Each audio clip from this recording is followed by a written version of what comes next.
எனதன்பு முதனம் ராசிக்கார நேயர்களுக்கு எனதினிய வணக்கங்க. நம்ம இன்னைக்கு வீடியோ பதிவுக்கு முழுமையா போறதுக்கு முன்னாடி முருகரை மனதார வணங்கிட்டு வீடியோ பதிவுக்குள்ள போகலாங்க. ஓ முருகா போற்றி, ஓ முருகா போற்றி, ஓ முருகா போற்றி, எனைக்காக்கும் முருகனே போற்றி. நல்லதே நடக்கும், நல்லது மட்டும் தான் நடக்கும். நம்மளுடைய முதனம் ராசிக்காரங்களை பொறுத்த வரைக்கும் இவங்களுடைய பேச்சால எதிரிகளை கூட இவங்க நண்பனா மாத்திருவாங்க. இவங்களை பொறுத்த வரைக்கும் அடுத்தவங்க செய்ய முடியாதுன்னு ஒதுக்கி வச்ச காரியத்தை கூட அழகா திட்டம் தீட்டி முயற்சி பண்ணி அந்த காரியத்துல வெற்றி அடையக்கூடியவங்களா இவங்க இருக்காங்க. இவங்களை பொறுத்த வரைக்கும் இவங்க பேசக்கூடிய நபர் படிச்சவங்களா படிக்காதவங்களா, ஏழையா பணக்காரனா, உயர்ந்தவனா தாழ்ந்தவனா அப்படிங்கிற பாகுபாடு இவங்க பார்க்க மாட்டாங்க. அதனால இவங்களுடைய நட்பு வட்டம் பெரிய லெவல்ல இருக்குதுங்க. இவங்க பொதுவாகவே துருதுருன்னு இருப்பாங்க. அதே நேரத்துல கோபக்காரங்களாகவும் இவங்க இருப்பாங்க. இவங்க நட்புக்கு முக்கியத்துவம் தருவாங்க. அதே நேரத்துல நண்பனுக்காக உயிரை கொடுக்க கூட இவங்க தயங்க மாட்டாங்க. தாயை போல அன்பு உள்ளம் கொண்டவங்களா இருக்காங்க நம்மளோட மிதுனம் ராசிக்காரங்க. இவங்க அனைவருக்கும் மதிப்பையும் மரியாதையும் தரக்கூடியவங்களா இருக்காங்க. மிதுன ராசிக்கார அன்பர்களே அனைவருக்கும் வணக்கங்க. உங்க வாழ்க்கையில நீங்க இதுவரைக்கும் பார்த்திராத ஒரு மிகப்பெரிய திருப்புமுனை அரங்கேற போகுது.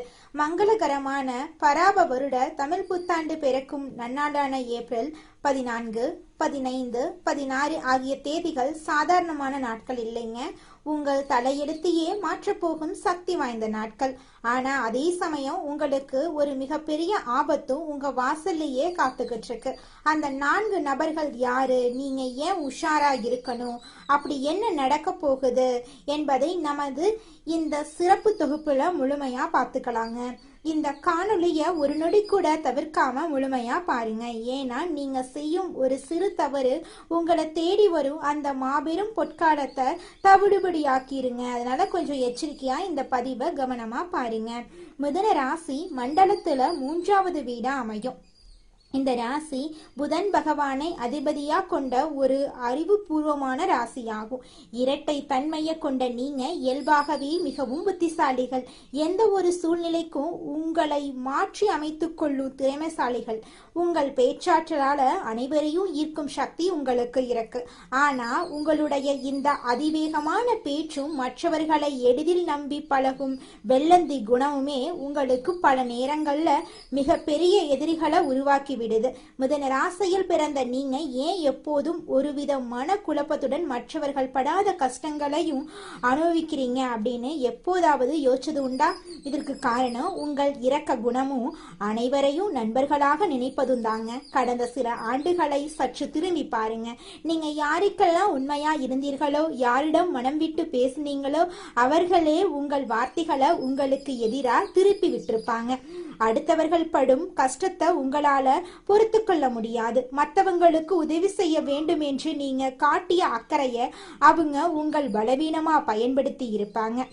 நீங்க செஞ்ச தர்மம் உங்களுக்கு புண்ணியத்தை சேர்க்கறதுக்கு பதிலா உங்களை பல வதந்திகளுக்கும் அவமானங்களுக்கும் கொண்டு போய் நிறுத்தி இருக்கு. உங்க குடும்பத்தினர்களே பல நேரங்கள்ல நீங்க தவறாக புரிந்து கொள்ளப்படுவீங்க. நான் யாருக்கு என்ன பாவம் பண்ணேன், ஏன் எல்லாரும் என் மனதை புண்படுத்திக்கிட்டே இருக்காங்க, புரிந்து கொள்ளவில்லையே யாருமே என்ன அப்படின்னு நீங்க தனிமையில அமர்ந்து நீங்க கண்ணீர் விட்ட இரவுகள் ஏராளமா இருக்கு. பொருளாதார ரீதியாக பார்த்தா நீங்க பல புதிய முயற்சிகளை எடுத்தாலும் அதுல ஏதோ ஒரு முட்டுக்கட்டை வந்து கொண்டே இருந்திருக்கும். கடினமாக உழைச்சிருப்பீங்க. ஆனா உங்கள் அறிவுக்கும் உழைப்புக்கும் ஏற்ற ஊதியம் உங்களுக்கு கிடைச்சிருக்காது.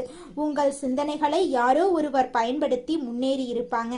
எதை தொட்டாலும் தடை, உறவுகளுக்குள் விரிசல் என ஒரு வழித்தடத்துல சிக்கி தவித்த உங்களுக்கு மங்களகரமான பராப வருட தமிழ் புத்தாண்டு பிறக்க போகுது. இந்த புத்தாண்டுல உங்க வாழ்க்கையில பல விதமான நன்மைகள் நடக்க போகுது. இந்த நன்னாளில் கிரகங்களின் சஞ்சாரம் உங்க ராசியில ஒரு பிரம்மாண்ட மாற்றத்தை ஏற்படுத்த போகுது. விண்ணில் சஞ்சரிக்கும் கோள்களின் நிலையில இப்போது ஒரு மிகப்பெரிய மாற்றம் நிகழுது. உங்கள் ராசிநாதனான புதன் பகவானின் அற்பார்வையும் மற்ற கோள்களின் சூழ்ச்சியும் உங்களுக்கு சாதகமாக திசை திரும்புது. இனிமேலு உங்களை சுத்தி இருந்த எதிர்மறை ஆற்றல்கள் அனைத்தும் விலகி நேர்மறையான அதிர்வுகள் உங்கள் இல்லத்தையும் உள்ளத்தையும் நிரப்ப போகுது. இத்தனை காலம் கையில காசு தங்கவில்லையே, வந்த வழியே செலவாகுதே அப்படின்னு வருத்தப்பட்ட காலம் முடிவுக்கு வந்துருச்சு. தடைபட்டு நின்ற சுபகாரியங்கள் இப்போது தங்கு தடையின்றி அரங்கேறும். நீங்க இது நாள் வரைக்கும் பட்ட கஷ்டத்துக்கெல்லாம் தீர்வு கிடைக்க போகுது. நீண்ட நாட்களாக உங்கள் திறமைக்கு ஏற்ற வேலை கிடைக்காம திண்டாடிய உங்களுக்கு உயரிய பதவிகள் தேடி வரும். எதிர்பாராத திசையிலிருந்து பணவரவு கிடைக்கும். நீங்க இழந்த உங்கள் பழைய மகிழ்ச்சியான வாழ்க்கை உங்களை தேடி வரும். இது வெறும் அதிர்ஷ்டம் மட்டுமல்ல, உங்கள் அறிவிற்கும் உழைப்பிற்கும் இறைவன் கொடுக்கும் அங்கீகாரம். தொழில் மற்றும் வேலைவாய்ப்பு குறித்து பார்த்தோம்னா இது ஒரு புரட்சிகரமான மாற்றமாயிருக்கும். குறிப்பா பேச்சாற்றலை மூலதனமாக கொண்ட துறைகளில் இருக்கிறவங்களுக்கு இது ஒரு பொற்காலம். வியாபாரத்துறையில இருக்கிறவங்க இழந்த பணத்தை பல மடங்கா திரும்ப பெறும் நேரம் இது. புதிய கிளைகளை தொடங்குவதற்கும் புதிய முதலீடுகளை செய்வதற்கும் இதுவே மிகச்சிறந்த தருணம். பிரிந்து சென்ற உறவுகள் உங்க அருமையை புரிந்து கொண்டு மீண்டும் உங்களை தேடி வர போறாங்க. உங்க வாழ்க்கையே சொர்க்க வாழ்க்கையா மாறப்போகுது. இந்த ஏப்ரல் 14, 15, 16 ஆகிய தேதிகளில் உங்கள் சிந்தனை மிகவும் தெளிவாக இருக்கும். நீங்க எடுக்கும் ஒவ்வொரு சிறிய முடிவும் பின்னாளில் ஒரு மிகப்பெரிய ஆலமரமா வளர்ந்து உங்களுக்கு நிழல் தருங்க. மிதுன ராசி நேயர்களே, இப்போது நாம பார்க்க போகும் இந்த பகுதி உங்க வாழ்வின் மிக முக்கியமான ஒரு எச்சரிக்கை மணிங்க. அதிர்ஷ்டம் கதவை தட்டும் போது அதே கதவின் பின்னால சில சவால்களும் ஒளிந்திருக்கும் என்பதுதான் பிரபஞ்சத்தோட நியதிங்க. உங்க வாழ்க்கையில இந்த தமிழ் புத்தாண்டு காலத்துல ஏற்பட போகும் அந்த பொற்கால மாற்றத்தை தடுப்பதற்காகவே அல்லது திசை திருப்புவதற்காகவோ சில மனித உருவல வரும் தடைகள் காத்துக்கிட்டு இருக்கு. அதீத பேச்சும் முடிவெடுப்பதில் ஏற்படும் தயக்கமுமே உங்களுக்கு பல நேரங்கள்ல வினையா முடிஞ்சிருது. இந்த ஏப்ரல் 14, 15, 16 ஆகிய தேதிகள்ல நீங்க யாரையெல்லாம் உங்கள் நிழலுக்குள்ள அனுமதிக்கணும், யாரிடமெல்லாம் ஒரு பாதுகாப்பான இடைவெளியை பேணணும் என்பதுல மிகுந்த விழிப்புணர்வோட இருக்கிறது அவசியம். இந்த 3 நாட்களிலும் உங்கள் வாழ்க்கையிலே 4 வகையான மனிதர்கள் குறுக்கிடுவாங்க.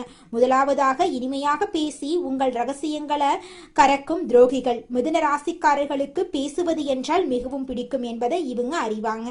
அதனால உங்கள்கிட்ட மிகவும் அன்பா பேசி நீங்க புதிதாக யோசிச்சு வச்சிருக்கும் தொழில் திட்டங்களையோ அல்லது உங்கள் குடும்ப ரகசியங்களையோ தந்திரமாக கேட்டு தெரிந்து கொண்டு உங்களுக்கு எதிராக சதி செய்வாங்க. இவர்களிடம் உங்கள் ரகசியங்களை தப்பித்தவறி கூட பகிர்ந்து கொள்ள. இரண்டாவதாக உங்க பேச்ச திரித்து கூறி குடும்பத்துக்குள் குழப்பத்தை ஏற்படுத்தும் வதந்தி பறக்கக்கூடியவங்க. நீங்க சாதாரணமா சொன்ன ஒரு வார்த்தையை பெரிதாக்கி உறவுகளுக்குள்ள அல்லது அலுவலகத்திலே ஒரு பெரிய விரிசலை உருவாக்கக்கூடியவங்களா இவங்க இருக்காங்க. இவங்க கிட்ட நீங்க கொஞ்சம் ஜாக்கிரதையா இருந்துக்கோங்க. மூன்றாவதாக குறுகிய காலத்துல பணக்காரர் ஆகலாம் அப்படின்னு ஆசை காட்டி உங்களை ஏமாத்தும் நய வஞ்சகர்கள். உங்கள் இரக்க குணத்தையும் அறிவையும் தவறான பாதையில திசை திருப்பி போலி முதலீடுகளிலோ அல்லது தேவையற்ற வழக்குகளிலோ சிக்க வைப்பாங்க. நான்காவதாக உங்களை குழப்பி தவறான முடிவு எடுக்க வைக்கும் நபர். நீங்க ஒரு நல்ல பாதையில சென்று கொண்டிருக்கும் போது உன்னால இது முடியாது, இது உனக்கு சரிப்பட்டு வராது என்று தேவையில்லாத சந்தேகங்களை விதைத்து உங்கள் தன்னம்பிக்கையை உடைப்பாங்க. இந்த 4 வகை மனிதர்களிடமும் நீங்க மிக ரொம்ப எச்சரிக்கையா இருக்கோனீங்க. இந்த 4 வகை மனிதர்களை நீங்க எப்படி கையாள வேண்டும் என்பதற்கு ஒரு சிறந்த உதாரணம் சொல்ல போறேன். ஒரு ஊர்ல முகிலன் என்ற இளைஞன் இருந்தான். அவன் மிதுன ராசியில பிறந்தவன். சிறந்த அறிவாளி, அனைவரிடமும் இனிமையா பழகுவான். ஆனா எதையும் வெளிப்படையா பேசி மாட்டிக்கொள்வான். அவன் பலருக்கு உதவி செய்து ஏமாந்தவன். ஒரு நாள் ஒரு முதியவர் அவங்கிட்ட ஏப்ரல் 14, 15, 16 ஆகிய 3 தேதிகளும் உன் தலையெழுத்த மாற்றும் நாட்கள். ஆனா 4 உருவகங்கள்ல உனக்கு சோதனைகள் வரும். நீ யார்கிட்டையும் உன் ரகசியங்களை பகிராம மௌனமா இருந்தா உனக்கு மாபெரும் பொற்காலம் காத்துக்கிட்டு இருக்க அப்படின்னு எச்சரித்தாரு. புத்தாண்டு தினமான ஏப்ரல் 14 அதிகாலை முகிலனின் பழைய நண்பன் ஒருவன் வந்து மிகவும் இனிமையா பேசி முகிலன் பல மாதங்களா உழைத்து உருவாக்கிய ஒரு திட்டத்தின் ரகசியங்களை கேட்க முயற்சி செஞ்சா. முகிலனுக்கு முதியவர் சொன்ன எச்சரிக்கை நினைவுக்கு வர நிதானமா எந்த பதிலும் கூறாம பேச்ச மாத்தி அவனை தவிர்த்து விட்டான். ஏப்ரல் 15ஆம் தேதி முகிலின் சக ஊழியரின் ஒருவன் வந்து முகிலனின் பேச்சை திரித்து முதலாளியிடம் சண்டை மூட்டிவிட பார்த்தான். முகிலன் உணர்ச்சி வசப்படாம நிதானமா அமைதி காத்தான். அந்த சதிகாரனின் உண்மை முகம் முதலாளிக்கு தெரிந்து அவன் வேலையை விட்டு நீக்கப்பட்டான். ஏப்ரல் 16ஆம் தேதி முகிலனுக்கு ஒரு பெரிய நிறுவனத்திலிருந்து நல்ல வேலை வாய்ப்பு வந்தது. ஆனா அவனது உறவினர் ஒருவர் வந்து அந்த நிறுவனம் சரியில்லை, அங்கு சென்றால் உன் வாழ்க்கை வீணாக்கிரும் அப்படின்னு குழப்ப முயற்சி பண்ணாரு. இது 4வது சோதனை அப்படின்னு உணர்ந்த முகிலன் அந்த குழப்பவாதியின் பேச்சை நம்பாம தன் அறிவு அறிவை மட்டுமே நம்பி அந்த வேலையை ஏற்றுக்கொண்டான். யார் பேச்சையும் கேட்டு குழப்பம் அடையாம மௌனம் காத்தா. அந்த 3 நாட்களும் அவன் காட்டிய நிதானமும் விழிப்புணர்வும் அவனை காப்பாத்துச்சுங்க. ஏப்ரல் 17ஆம் தேதி முகிலன் அந்த பெரிய நிறுவனத்துல ஒரு உயரிய பதவியில அமர்ந்தான். அவனது அறிவுத்திறனுக்கு மாபெரும் அங்கீகாரம் கிடைச்சிருச்சு. முகிலன் மட்டும் அந்த 3 நாட்கள்ல அளவுக்கு அதிகமா பேசியோ அல்லது மற்றவங்களை நம்பியோ இருந்தா அந்த மாபெரும் வாய்ப்பை அவன் நிரந்தரமா இழந்திருப்பா. அதனால மிதுன ராசிக்காரர்களே, முகிலனை போலவே நீங்களும் எச்சரிக்கையா இருக்கணும். உங்க வாழ்க்கையில வீசப்போகும் இந்த அதிர்ஷ்ட காற்றை அப்படியே தக்க வைத்துக் கொள்ள வரப்போகும் நன்மைகளை இரட்டிப்பாக்கி கொள்ளவும் நீங்க செய்ய வேண்டிய ஆன்மீக கடமைகள் குறித்து இப்போது நம்ம ஆழமா பார்ப்போங்க. இந்த ஏப்ரல் 14, 15, 16 ஆகிய தேதிகளில் நீங்க மேற்கொள்ள வேண்டிய சில எளிய அதே சமயம் மிக வலிமையான வழிபாட்டு முறைகள் உங்கள் தலையெழுத்தையே மாற்றும் வல்லமை கொண்டதுங்க. முதலாவதாக உங்க ராசிக்கு அதிபதியான புதன் பகவானின் அருளையும் மகாவிஷ்ணுவின் ஆசியையும் பெறுவது மிக மிக முக்கியங்க. இந்த 3 தேதிகளும் அதிகாலையில பிரம்ம முகூர்த்தத்துல எழுந்து நீராடி உங்கள் வீட்டின் அருகில் இருக்கக்கூடிய பெருமாள் கோயிலுக்கு போயிட்டு துளசி மாலை சாற்றி மனதார வழிபடுங்க. விஷ்ணு சகஸ்நாமம் கேட்பதோ அல்லது ஓம் நமச்சிவாயா என் மந்திரத்தை சொல்வதோ உங்க வாழ்க்கையை ரொம்பவும் நல்லது செய்ய வைக்குங்க.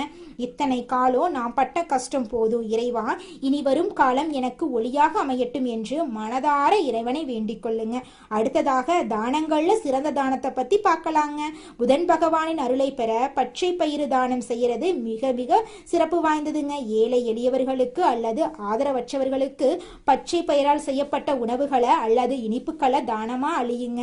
மேலும் கல்வி கற்கும் ஏழை மாணவர்களுக்கு நோட்டு புத்தகங்கள் அல்லது பேனாக்களை வாங்கி கொடுக்கிறது உங்க ஜாதகத்தில் இருக்கக்கூடிய தடைகளையும் தோஷங்களையும் வேரோடு அழிக்கும் ஆற்றல் கொண்டதுங்க. உங்கள் அறிவாற்றல் மென்மேலும் பெருக இது உதவுங்க. இந்த 3 நாட்களும் நீங்க பச்சை நிற ஆடைகளை அணிகிறது, ஒரு சிறிய பச்சை நிற கைக்குட்டையை உங்களுடன் வைத்துக் கொள்றது உங்களுக்கு ஒரு கூடுதல் பலத்தை தருங்க. அதுல துளி கூட மாற்றமே கிடையாதுங்க. நல்லதே நடக்குங்க. நல்லது மட்டும்தாங்க நடக்கும். குலதெய்வம் எங்கேயோ இருக்குது, என்னமோ இருக்குது அப்படிலாம் நீங்க நினைக்க வேண்டாங்க. நீங்க எங்கிருந்தாலும் ஒரு தீபம் ஏற்றி வச்சு அந்த தீப ஒளியில தெய்வங்கள் இருக்கிறாங்க அப்படின்னு நினைச்சு வழிபாடு செய்யுங்க. குலதெய்வமே தெரியாவிட்டாலும் வீட்டுல தீபம் ஏற்றி வச்சு ஏதாவது ஒரு நல்ல நாள்ல குலதெய்வத்தை நினைச்சு வழிபாடு செய்யுங்க. குலதெய்வ வழிபாடு குலம் காக்குங்க, குலம் தலைக்கும். முதல்ல குலதெய்வம், அப்புறம் இஷ்டப்பட்ட தெய்வம், அப்புறம் உங்களுக்கு விருப்பப்பட்ட தெய்வங்க. எந்த கோயிலுக்கு போனாலும் என்ன பண்ணாலும் ஏற்றமில்லை அப்படின்னு நீங்க சொல்லுவீங்க. தினமும் எந்திரிச்ச உடனே சூரிய பகவான நமஸ்காரம் பண்ணுங்க. அவங்களுடைய அனுகிரகம் இருந்தா போதும். மற்ற கிரகங்கள் எல்லாம் சாதகமா இல்லைனா கூட பரவாயில்ல, அந்த சூரியனுடைய பிரகாசம் உங்க வாழ்க்கையவே பிரகாசமா மாத்திருங்க. அந்த வெளிச்சம் உங்களை வந்து சேருங்க. உங்க வாழ்க்கையில் இருக்கக்கூடிய கண்ணீரெல்லாம் கரைஞ்சு போயிருங்க. நம்மளுடைய மிதுனம் ராசிக்காரங்க யாரையாவது சார்ந்திருக்கக்கூடிய சூழ்நிலை உருவாகுங்க. சொந்த கால்ல தனித்து நின்று வாழ்க்கைய அமைத்து கொள்ளும் சக்திய அடைஞ்சா போதுங்க. குடும்பத்துல மரியாதை இல்லாவிட்டா அந்த இடத்தை விட்டு விலகி விடுவாங்க நம்மளோட மிதுனம் ராசிக்காரங்க. அடுத்ததாக நம்முடைய மிதுனம் ராசியில் இருக்கக்கூடிய ஒவ்வொரு நட்சத்திரக்காரர்களுக்கும் இந்த மாதம் எப்படி அமைஞ்சிருக்கு அப்படின்னு பார்க்கலாங்க. நம்மளோட மிதுனம் ராசியில் இருக்கக்கூடிய முதலாவது நட்சத்திரம் மிருக சீரிசம் 3, 4ஆம் பாதம். உங்களுக்கு இந்த மாதம் எப்படி அமைஞ்சிருக்குன்னு தெரிஞ்சுக்கலாங்க. இந்த மாதம் சில காரியங்கள் எதிர்மறையா நடக்கும். நீங்க இதுவரை எதிர்பார்த்த காரியங்கள் எல்லாம் இழுபறியாக நிறைவேறாம இருந்தாலும் ஏதாவது ஒரு வகையில எப்படியும் நடந்துவிடும் அப்படிங்கிற நம்பிக்கை உங்களுடைய மனசுல பிறக்கும். இது நாள் வரைக்கும் உங்களை வேண்டான்னு உதறி தள்ளிட்டு போன சொந்த பந்தங்கள் எல்லோருமே இனி வரக்கூடிய காலங்கள்ல உங்களை தேடி வரப்போறாங்க. உங்க வாழ்க்கையில தடைபட்ட அனைத்து காரியங்களுமே இனி வரக்கூடிய காலங்கள்ல தங்கு தடையின்றி நடக்க போகுதுங்க. அடுத்ததாக நம்முடைய மிதுனம் ராசியில் இருக்கக்கூடிய நட்சத்திரம் திருவாதிரை. உங்களுக்கு இந்த மாதம் எப்படி அமைஞ்சிருக்குன்னு பார்க்கலாங்க. இந்த மாதம் பழகும் மனிதர்களின் வார்த்தைகளை நம்புறதா வேண்டாமா அப்படிங்கிற சமயத்துல சந்தேகம் ஏற்படலாம். ராகு சஞ்சாரத்தால வாழ்க்கையில பிடிப்பும் ஆர்வமும் இல்லாம சலிப்பை உண்டாக்குனாலும் ராசிநாதனோட பலத்தால பாதிப்பை உண்டாக்காம காப்பாற்றி வருவாரு. இனிப்பும் கசப்பும் மாறி மாறி இன்றைய பலன்கள் உங்களுக்கு இருக்குதுங்க. உங்களோட வாழ்க்கையில நல்லது தாங்க நடக்கும், கெட்டது அப்படிங்கிற பேச்சுக்கெல்லாம் துளி கூட இடம் கிடையாதுங்க. திருமணம் ஆகாதவங்களுக்கு திருமண தடை நீங்கி உங்களுக்கேற்ற சரியான வாழ்க்கை துணையோடு திருமணம் நடக்க போகுதுங்க. அடுத்ததாக நம்முடைய மிதுனம் ராசியில் இருக்கக்கூடிய நட்சத்திரம் புனர்பூசம் 1, 2, 3ஆம் பாதம். உங்களுக்கு இந்த மாதம் எப்படி அமைஞ்சிருக்குன்னு பார்க்கலாங்க. இந்த மாதம் குடும்பத்துல நிலவி வந்த பிரச்சனைகள் மறையும். சிலருக்கு திருமணம் மற்றும் சுப நிகழ்ச்சிகள் நடப்பதுல தாமதம் ஏற்படும். யாருக்கும் வாக்கு கொடுக்கும் முன்னாடி ஆலோசனை செய்யறது உங்க வாழ்க்கைக்கு ரொம்பவும் நல்லதுங்க. ஒருத்தங்கிட்ட பேசும் போதும் சரிங்க, ஒரு செயலை செய்யும் போதும் சரி, இவங்க கிட்ட போய் இந்த சொல்லலாமா, இந்த செயலை செய்யலாமா, இதனால நம்மளுக்கு ஏதாவது பிரச்சனை வருமா, நம்மளை சுத்தி இருக்கிறவங்களுக்கு ஏதாவது பிரச்சனை வருமானு 1க்கு 2 முறை ஆலோசனை பண்ணி செயல்படுறது உங்களுக்கும் நல்லதுங்க, உங்களை சுத்தி இருக்கிறவங்களுக்கும் நல்லதுங்க. புதன் கிழமைகள்ல நவ கிரகத்தில் புதனை நெய்தீபம் ஏத்தி வணங்குனீங்க, உங்க வாழ்க்கையில இருக்கக்கூடிய அனைத்து பிரச்சனைகளும் காணாம போயிரும். உங்க எண்ணம் போல உங்க வாழ்க்கையில நல்லது மட்டும்தாங்க நடக்கும், கெட்டதுங்கிற பேச்சுக்கெல்லாம் துளி கூட இடம் கிடையாதுங்க. உங்க வாழ்க்கையில மேலும் நல்லதெல்லாம் நடக்க இந்த பரிகாரத்தை மட்டும் செஞ்சுக்கிட்டு வாங்க. உங்க வாழ்க்கையில நல்லது தாங்க நடக்கும். பரிகாரம் என்னன்னு பாத்தீங்கன்னா, உங்க வீட்டுக்கு பக்கத்துல இருக்கக்கூடிய முருகன் கோயிலுக்கு வாரத்துல ஒவ்வொரு செவ்வாய்க்கிழமையும் முருகன் கோயிலுக்கு போயிட்டு முருகருக்கு 6 நெய் விளக்கு ஏற்றி முருகர்கிட்ட உங்க வாழ்க்கையில இருக்கக்கூடிய நிறைக்குறைகளை சொல்லிக்கிட்டு வாங்க. கூடிய விரைவில் உங்க வாழ்க்கையில இருக்கக்கூடிய பிரச்சனைகள் எல்லாமே காணல் நீரா கரைஞ்சு போயிடும். உங்க வாழ்க்கையில இனி வரக்கூடிய காலங்கள்ல தடை, தாமதம், கவலை, துன்பங்கள் எல்லாம் வரவே வராது. நல்லது தாங்க நடக்கும், நல்லது மட்டும் தாங்க நடக்கும். நன்றி.